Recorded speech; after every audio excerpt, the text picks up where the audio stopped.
welcome back. So, we will continue our discussions on the thermodynamic temperature scale that we were talking about in the previous lecture. I am audible. Okay.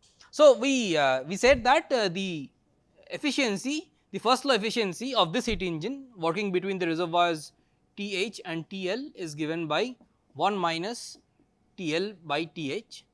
See, this satisfies the principle that the efficiency should only depend on the temperature of the reservoirs, right, and that is what exactly we see here. So, now we have to quantify what is TH and what is TL, or rather put numbers in TH and TL so that we can use it in real life. So, to that end what we do is we say that so whatever units, okay, let me talk about the unit first. So, this temperature scale we give the unit of Kelvin, okay, and it is represented by capital K in shorthand, and we say that 1 Kelvin is equal to 1 degree Celsius. Okay. So, 1 degree Celsius in the Celsius temperature scale is same as 1 Kelvin in this new thermodynamic temperature scale, that is number 1. And we also say that the triple point of water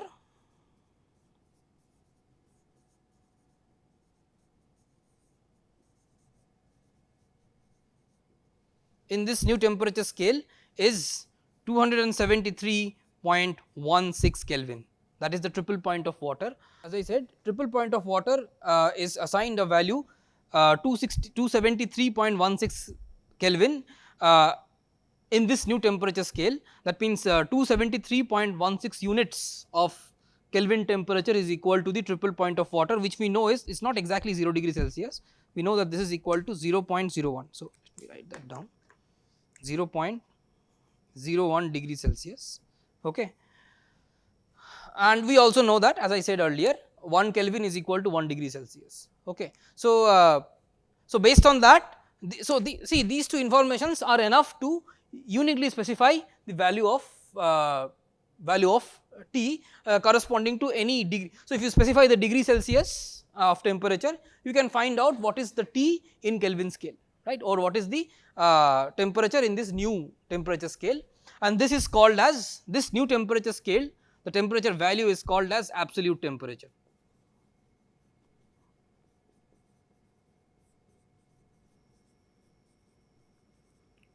Okay. And you might be wondering, where does this 273 number comes from? Well, that number has something to do with the ideal gas properties. Okay. So, this was the origin was the experiments that Boyle and Charles they were doing with ideal gases, or with gases which very closely resemble ideal gases. The experiments that they were doing, this number 273 comes up from that those experiments. Okay. So, this has the, I mean, it is not a number which comes out of nothing. Okay. So, the origin of this number, the deeper origin of this number lies within the behavior of the ideal gases. Okay. So, but for further information I would ask you to read the books, but the important bit is that in this temperature scale, let me just write down that how to relate this new absolute temperature scale to degree Celsius. So, we can understand that.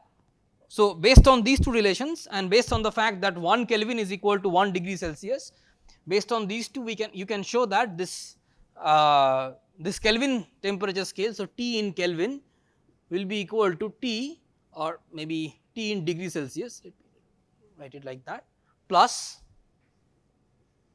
273.15. Okay, this is how you define the Kelvin scale. So, whatever value of value you have in degree Celsius temperature scale, just add 273.15 to that, and you have the value at the temperature, at the Kelvin temperature scale.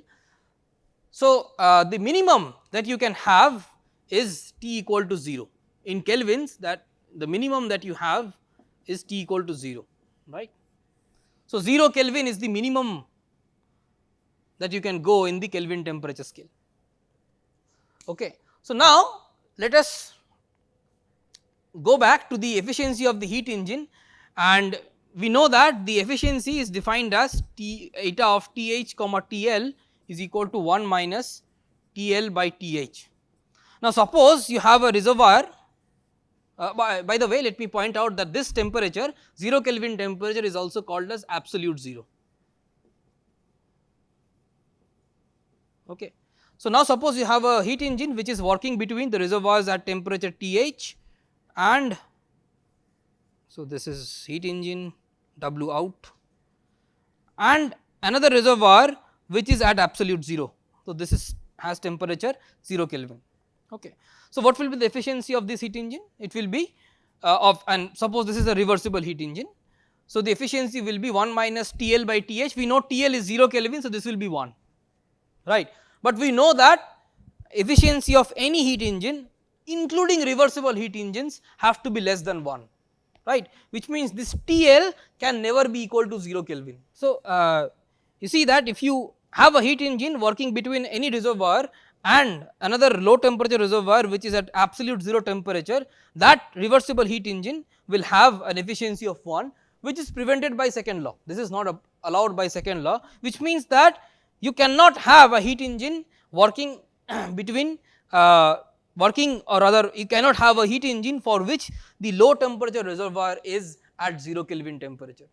Another way to state this same postulate is that, or state this same fact is that it is impossible to maintain an object at 0 Kelvin temperature. Okay. Because if you were to maintain an object, if you are able to maintain an object at 0 Kelvin temperature, you can always use that as the low temperature reservoir, and you can in principle have efficiency equal to 1, which is not allowed by the second law of thermodynamics. So, 0 Kelvin, in other words, is not a reachable temperature, that you can never you can go arbitrarily close to 0 Kelvin, but you can never reach exactly 0 Kelvin temperature. No object can exactly reach 0 Kelvin temperature, but you can go arbitrarily close to 0 Kelvin. Okay. Okay. So, this is the definition of absolute 0 and absolute temperature scale, and this is how we end up with the Kelvin temperature scale. Okay. So, let us end here. Thank you.